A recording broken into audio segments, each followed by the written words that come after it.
Hello, welcome to HLA Live. HLA Live is our regular broadcast on the HLA YouTube channel as well as all the other social media channels. Each week we talk to interesting people from across the HLA community. Good evening, everyone. I am really excited to be chairing tonight's meeting. Hi, I'm Rosie Spooner and I'm hosting HLA Live this Wednesday.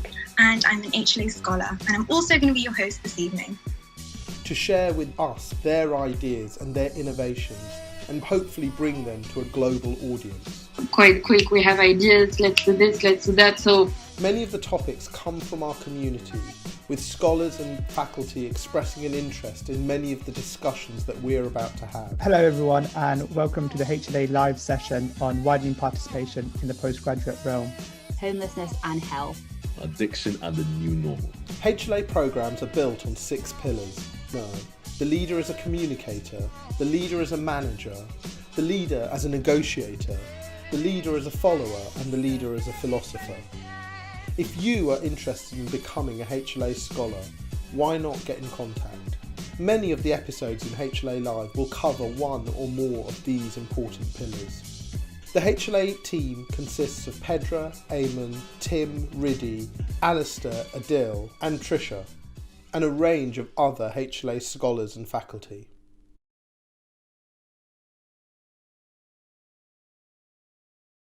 James is the founder of Somex, which is a communications company.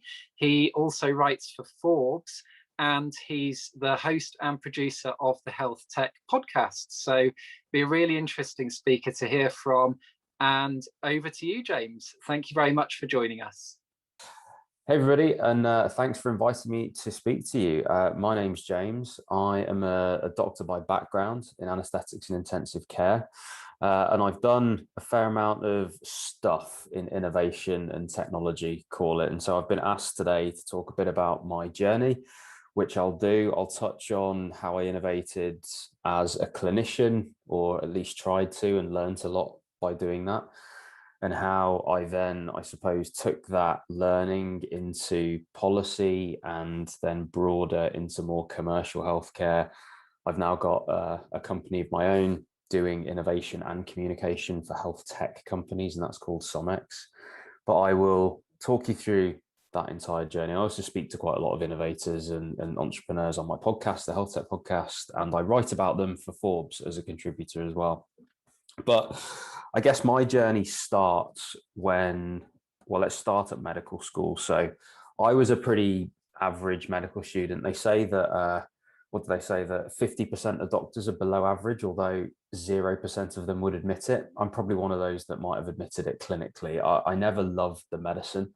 I never found my home there. And actually, I just recorded a podcast with someone from GSK who was a doctor, and he used the phrase that he was a distracted medical student. And I would agree with that. And I really kind of empathize with that, excuse me, because I was exactly that. I was distracted by other things. And I think it was certainly distracted by enjoying myself and stuff at university and medical school. But even when I graduated, whilst I really enjoyed the job itself, because it was more about kind of getting things done and building relationships with different people in the team and the hospitals to actually, you know, get your radiology done before anyone else's, or get your patients fed, or get, you know, make sure the nurses with the drug charts get there first to yours, you know, all that sort of stuff I enjoyed. And it was about people and, as I say, getting things done. I did enjoy that side of the job.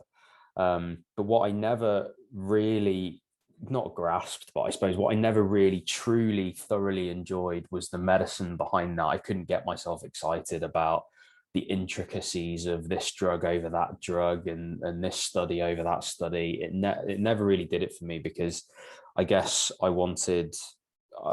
saw myself doing other things ultimately and leaning into other interests. And so the way that manifested itself was through quality improvement projects, which at the time for me weren't seen as tick box exercises. I mean, yes, I did tick those boxes, frankly, you know, those forms that you've got to tick, or the competencies you've got to tick to get full marks for your next application. Just get those done, will be my advice. Just do whatever you need to do, whatever quick audit or whatever you need to do, just get that done. And then you can actually focus, if you do have an interest in this stuff, on actually improving stuff and actually innovating.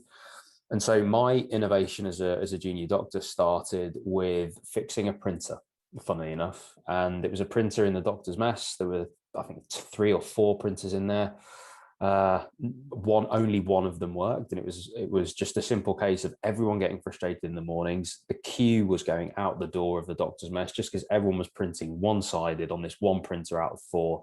And that meant ward rounds started late, which meant that ward rounds finished late, which means that some patients didn't get fed on time. Extreme cases, surgery was cancelled for some of these things. And yes, there's a Swiss cheese model there of other things getting involved, but it didn't take a lot of effort, ringing a few people, getting a few things done, calling in a few favors and all the rest of it, but got the printers fixed. And it was a really funny one because what I saw very early on, this was in the first few weeks of being an F1, I just saw how fixing something as innocuous as a couple of printers can have such a massive effect on so many people, both clinicians and patients, because ultimately those ward rounds did start earlier. They went quicker. They were more streamlined. Stuff like we used less paper, the queue out the door, which meant that people weren't as stressed in the mornings and they could actually have a coffee and chat to each other. You never know what all the benefits that could have been made over something, as I say, as innocuous as that. But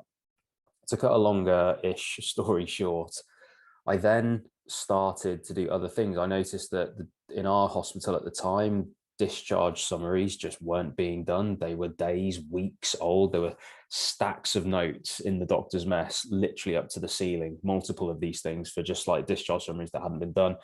And that was because of a number of things. The computers were slow. They took 10 minutes to load up. It was a weird system that you had to load up to even write the discharge summaries. They required so much information that didn't matter. And so it was a case of like, what do we actually need to do here? And I was on MAU at the time. I was the F1, excuse me, on MAU.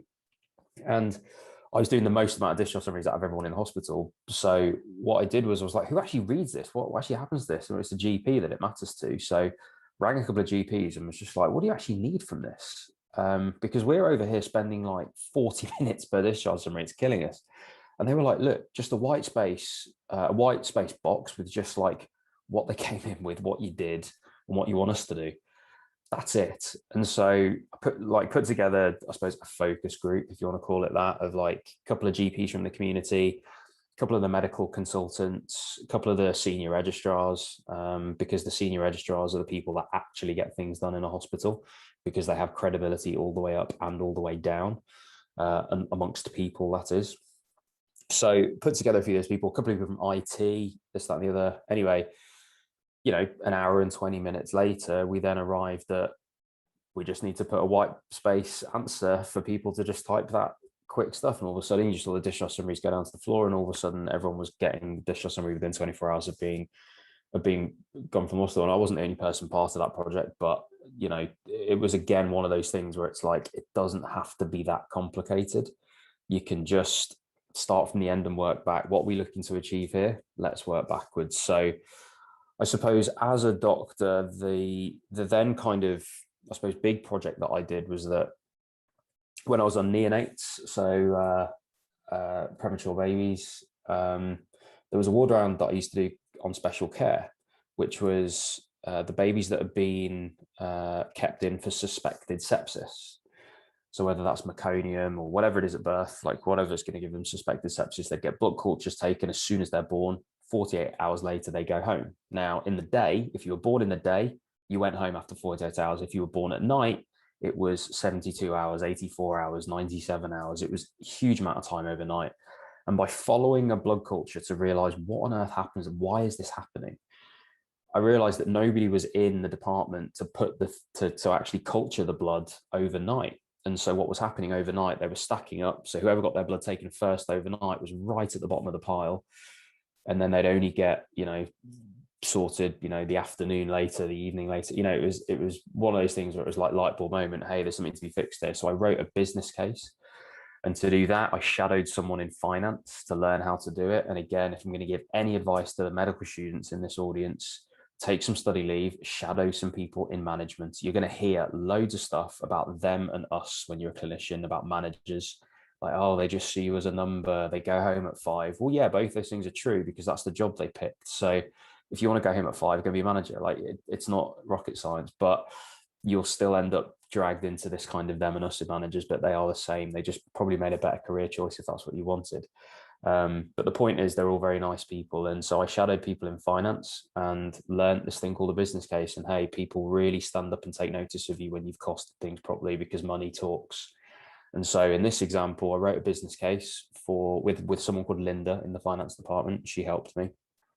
And we both then said, let's lease a new blood culture analyzer, stick it on the neonates ward, put the discharge dependent bloods through it. We'll get patients discharged within 48 hours, as we've said. Hunky dory will save the hospital 200 grand in year 1, 300 grand in year 2, blah, blah, blah, blah, blah, due to loads of stuff. And what I learned doing that project was super interesting, because whilst that was perfect on paper, it didn't end up happening for a couple of different reasons, all about how money moves in the hospital and why you actually shouldn't discharge people too quickly if you've got a really empty department, because then the hospital gets less money through the door because of how they're incentivized. But look, without getting into all that stuff, the point is I learned a heck of a lot doing stuff as a doctor, which gave me the grounding and I suppose the knowledge base of like, this is what I want to do. I want to be part of this stuff. Now, because I was doing all those projects, I was speaking to quite a lot of technology companies, because it was those people that I saw that could go in and change stuff, because I was using my iPhone to do everything else in my life, just never in the hospital. And things have changed a lot now. Bear in mind, I was at medical school, 10 years ago? So longer, in fact. I was a junior doctor 10 years ago. But anyway, so I then took a couple of years out of medicine, and I did fellowships. Now, and by the way, I trained as an anaesthetist in that time.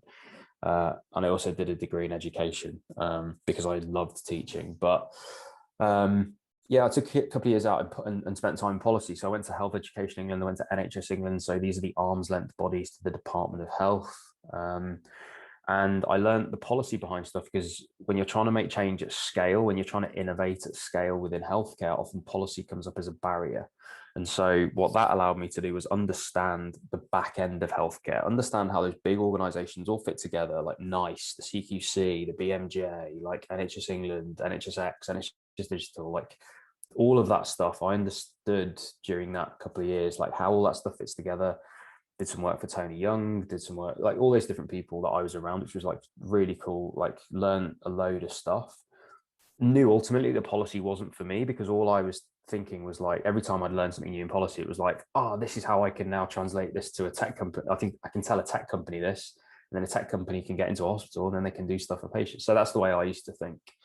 But anyway, after spending a couple of years in policy, I then moved to something called an accelerator, which was the perfect role for me. So an accelerator is a program that helps startups. So they help generally technology startups. They can be in anything, but there are loads of accelerators for technology startups. So startups will apply to an accelerator, and that accelerator will give them knowledge, support, advice, guidance, sometimes funding, so like cash to do stuff. But I joined one called the Digital Health London Accelerator, which is an NHS-based accelerator.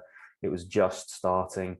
So as part of kind of the initial team there, which was great. And I was something called a navigator, which is basically like an account manager for startups. So I looked after 10 startups, and I was helping them get into the NHS, so market access for the NHS. And that was essentially just using everything I knew about how they should pitch to a clinical director, about how they should write their business case, what they should probably charge because of tendering or procurement rules, all the things that I'd learned along that journey, you know, shadowing in finance again, coming in very useful here. So yeah, I was a navigator for 6 months. I then got promoted to run the program with someone called Hannah, and the two of us ran that program then for another year. So I saw 61 startups go through that program. We got 50 pilots and contracts in the NHS with the companies that came through, 348 new sites in London with a new innovation, thanks to that accelerator. And we had companies on there, the likes of, you might have heard of Babylon, they've been through that accelerator. You might have heard of Medopad, or Humour as they're now called. They just raised 150 million odd, doing some cool stuff. We got the first contract with them at Chelsea and Westminster, which is quite cool. Echo, the pharmacy company that got acquired by McKesson and Lloyd's Pharmacy, they've been through that accelerator. So some really great names have been through there, and really great for me to connect with those people and to build that network myself, which was awesome. I then stepped into entrepreneurship, I suppose you'd call it. I met a guy called Alex, and the two of us had the idea for a different type of accelerator, an earlier stage accelerator that got all of this information into the minds of entrepreneurs that were just starting their companies in health tech. And so we started an accelerator called HS, which became HS Ventures. We partnered with charities to help charities invest money into the emerging technology in their space. So we partnered with the likes of Orthopedic Research UK, and they invested in some new orthopedic technology and things like that. So that was super exciting. Did that for a couple of years. And at the same time as that, I started writing for Forbes on health tech, as I mentioned at the start, just because I suppose my position in the space and I enjoyed writing. And again, another bit of advice: keep your hobbies, always keep going with your hobbies. You never know when you can monetize them and bring them into what you do. Started writing for Forbes, also started the podcast at that time, so the Health Tech Podcast. And again, that was just because I enjoy talking to people. I'm no good at small talk, I hate it, but I like going deep into a conversation with people, so podcasting was perfect for me. And with this network of healthcare technology, and the ability to speak all those different languages, the tech, the clinical, the management, it was easy for me to kind of speak to all those different people about those different things and bring those worlds together on the podcast. And so that was 200 episodes ago, which is awesome. And I've spoken to some incredible people on that podcast, which is great. And I suppose the latest thing that I've now done is, because of Forbes, the podcast, and everything that we're doing in communication, realizing that so much of what I have done with accelerators and the support that I've given to startups and companies has been largely communication. What I've done now is set up a company called Somex, with my co-founder Jessica, who's from a global PR agency in healthcare, big pharma, big medical device clients. And the two of us have set up an innovation and communications agency for health tech companies. And so what we do, two main things: we do press and PR for those companies, and that's Jess's background. We also do multimedia content, and this is where it leads into all of the hobbies that I've kept my entire life. So we do video, we do podcasts, we do graphic design, we do social media, and we take the keys of social media and we put all that stuff together, white label a podcast for clients, we video it, put the clips everywhere, blah, blah, blah. So we're basically this all-encompassing, innovative, very modern 2021 style communications agency, and our clients are seed to roughly Series B at the moment, health tech companies. We do actually have a multinational as well that we do stuff with, but that's essentially where it all kind of comes to a head, and that is essentially my journey. Thank you very much, James. It's great to hear about some of what your journey's been, but also see some of your perspectives, because actually that whole, being a slightly, you didn't use the term dubious, but like being a slightly unsure junior doctor, being not the perfect sort of ideal of a junior doctor, and then wanting to kind of find somewhere to channel that energy in, you said, quality improvement projects. I just thought that's such an interesting perspective, isn't it? Because we can get quite kind of wrapped up and frustrated with what's going on around us sometimes. So it's just get some thoughts on that, like focusing that energy on something actually productive that can lead somewhere else. I think I suppose the problem that I see now with quality improvement projects, or certainly when I speak to people, is that they've almost become commoditized now, and they've become a tick box. And I think that's a big problem, because ultimately what they were for me and a few others like me, who, by the way, are now like directors at Babylon and directors of big health tech companies, that was my cohort of people then. And because it wasn't, we didn't have to do it. And we had to do an audit, which is basically just read through a load of notes and fill out a form, and you just do whatever you could quickly to tick the box. But then we could do the stuff that we actually thought was valuable. I think that's the difference. I think whatever you can do to tick the boxes you need to do, and then just go with wherever medicine takes you. It's not the race to exam results anymore when you qualify and get on the wards. It's not a race to consultancy, because careful what you wish for. When you get there, you might have wished you'd taken a bit of time and seen your family a bit more, or not done that PhD, or, you know, there's lots of ways that you can make medicine work for you. And I didn't have any major role models in medicine that would speak honestly with me about this. I think it is slightly different now, because a lot more people, and I'm not the first person to leave medicine by any means, but I didn't know anyone that had. And so now I think most people will know someone that has, or at least they've got access to people that have, so they can hear a different perspective. Whereas everything I was told was like, you can't leave. Like, why? What are you going to do? It's like, well, anything. I'm like, we can't. But how? But what are you? And it was like, computer says no, and they're like, they couldn't actually fathom it. And they're not trying to give bad advice, but they're not qualified to advise me on how to leave medicine or whether to, because then it's not an informed piece of advice. And I think, you know, when I speak to people, I think if you're going to stay in medicine, you've got to love it.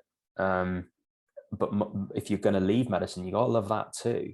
The grass isn't always greener. It's like, there's a lot of people that leave medicine for management consultancy, for example, and it's like if it's the lifestyle you're not enjoying, like, there's nothing to say that your life's going to be any better at Bain or McKinsey or anything like that. So, like, what's different here? Like, you know, so there's lots of different ways to approach that. But anyway, going back to your original point about quality improvement projects, yeah, it wasn't a tick box for us. So I think tick those boxes as quickly as you can, and allow yourself the freedom to find whatever it is within medicine that you do enjoy. And you don't have to excel academically, in research, in management, in teaching, in quality improvement, in innovation, in entrepreneurship. You don't have to excel in all of those things. You don't even need to excel in any of them, frankly. But with the freedom that the boxes are ticked and you're relaxed, you'll then gravitate to what I think you will enjoy best. And I think that's an important message. Yeah. And I think that's a really interesting perspective. Personally, I came into medicine from a very different place. I'd done all sorts of things before I became a doctor, and came into it much later. Sure. And I found it very rigid. It was very difficult to go and do the things that I wanted to do, particularly as a foundation doctor. And that's just a frame shift of going into being a foundation doctor maybe 10 years after you, but actually some of those same issues are still around. So it's just super interesting to hear that kind of perspective. So then you've kind of challenged all of those sort of perceptions as a junior doctor, got involved with your quality improvement projects, and made some really great connections through it. How did you find it going then off and doing some kind of policy work and working with GPs and working with other people? Did you have any sort of resistance to doing that? Did you have any sort of challenges there to overcome, or were the trust actually totally cool with you doing it? I mean, no. I mean, I had to. It was funny. It was the FMLM fellowship, the leadership fellowship. So it was called the Bruce Keogh one at the time when I did it. But no, they were not happy with me doing it. It was very strange. It was very bizarre. But I sort of doubled down and just said, cool, I'll quit. Like, that's fine. And I did, you know, and it didn't even occur to me that, like, why wouldn't I do this? It was such like, at the time you look back, you're like, that really opened all the doors to what I do now, because it gave me time. It gave me a 9 to 5. And it gave me perspective as well, because it gave me the realization that there is all this other stuff that goes on in healthcare as an industry. And on one side, yes, the policy and all the ALBs to DH and that stuff, but on the other hand, you know, all the players from commercial industry, like, that come in to support that and make a lot of it happen. And it just gave me so much time and so much perspective. I mean, so much time. You're still working a 9 to 5, but you're only working a 9 to 5. And actually, when you go from an A&E rotation to working 9 to 5, it's like night and day. Like, the amount of headspace you've got and thinking time, and you can just take like an hour in the morning to, like, walk, or a long shower, and just think of idea. Like, it's amazing. Like, genuinely, like, it really did open the doors for me, that, because it showed me a lot of potential that I could then move into. Yeah. And I think that that's the value of kind of being firm in your convictions that actually this is something you want to do, and this is something that you're going to make work, isn't it? Rather than necessarily. Yeah, I mean, that is a privilege, though, I must say. Like, you know, I was at a point where I could take that risk. Yeah. So it is a privilege to and that's not afforded to everyone who wouldn't. Some people might look at that and go like, I actually couldn't do that in case X, Y, Z. Yeah. So it's always bear that in mind, I would say. But healthcare is a very, very, very big world. And there was a really interesting moment before we finish, but like, there's a really interesting moment that the time at which I could no longer apply for anything that I had fully left. And like, I had to take that fellowship. And then I was sort of, it was as if that ice had broken and then I was just on the piece floating. I thought that would be super scary. It was super liberating because in that very minute, that happened, I no longer saw myself in the context of my class at medical school that I was competing with, the junior doctors around me that I did my F1, F2 with. I no longer saw myself in that pool of people anymore. I was just in the pool of like the entire world. And I was like, I've got 3 degrees. I've got like 5 years of medicine behind me. I've got this, I've got this, I've got this, I've got this. In the context of the world, like the opportunity is immense. And I think, again, it's a perspective shift because you can really get bogged down into thinking like, this is it, you know, and I have to make it in this narrow field or else like I'm a total failure. But yeah, it's super interesting for perspective. Definitely fellowships are the future for that. If you want to foot in and foot out of medicine. Cool, thank you very much. There was one last question, if that's right. In some of the discussions before the talk, we've been asked a little bit about kind of pitching and about how to, you've touched on business cases anyway, but if you want to kind of pitch an idea to somebody and you want to try and get some funding, if I was to say, do you have like 3 top tips for how you would pitch an idea, how you would perhaps go about funding? I don't know if I've got 3, but I would say that if you're going to do that, you have to have researched the problem extensively. You have to know every single thing about that problem you are trying to solve. You don't have to have built the solution. You have to have probably done something to build the solution, whether that's a prototype, whether that's a bit of code, whether that's, you know, something along those lines. You should have gone some way to testing your assumptions that this is going to work. So there needs to be evidence of that. Have you spoken to customers? What have they said? Have you documented that information? Have you changed anything as a result? Have you built anything as a result? Have you, you know, all that kind of stuff.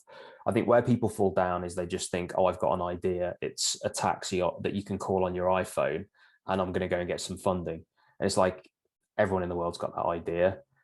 How are you practically going to work that out? How are you going to get all these people on board, and then what's the platform you're going to build that connects them? How are you going to monetize it? How are you going to collect that? You know, so you've got to have the thinking and stuff along those lines, rather than just thinking, I've spotted a problem and therefore I need to raise some money to build a solution. That isn't working in the current market whatsoever. And what I would say is that, for, you know, it's mainly medics in this audience, right? You don't know everything as a medic. I don't know everything as a medic. You don't know everything as a medic. You don't. You've got one way of seeing the world. There are medics that have done computer science before. There are medics that have done engineers before. They are infinitely ahead because they can do a ward round and envisage what needs building, what needs coding, what needs sorting from that perspective.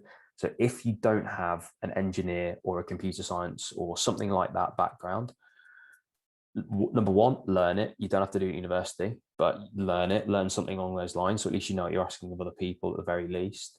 But 2, like, go and find a co-founder that can do that stuff. Have a few beers and a few conversations and see where that takes you, because you're going to get a brand new perspective of the way to build something by doing that stuff. So putting all that stuff together, and you if you come to somebody, an angel investor that might, you know, that, and you say, I'm a doctor, but I've actually been speaking to this engineer. This is a problem I've spotted. This is they have built. Like, we've done this market research. Like, this is the person that might buy it. They're probably going to buy it for around this.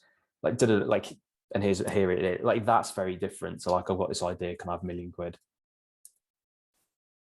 Fantastic. Thank you very much. It's been wonderful to have you with us and to get a different perspective on innovation as well. So thank you very, very much for joining us. You're welcome. Thanks for having me. Thank you to everyone that made tonight's episode possible. Our scholars are thinking about complex problems facing our health systems. We encourage them to think about how they make significant change in the world of healthcare.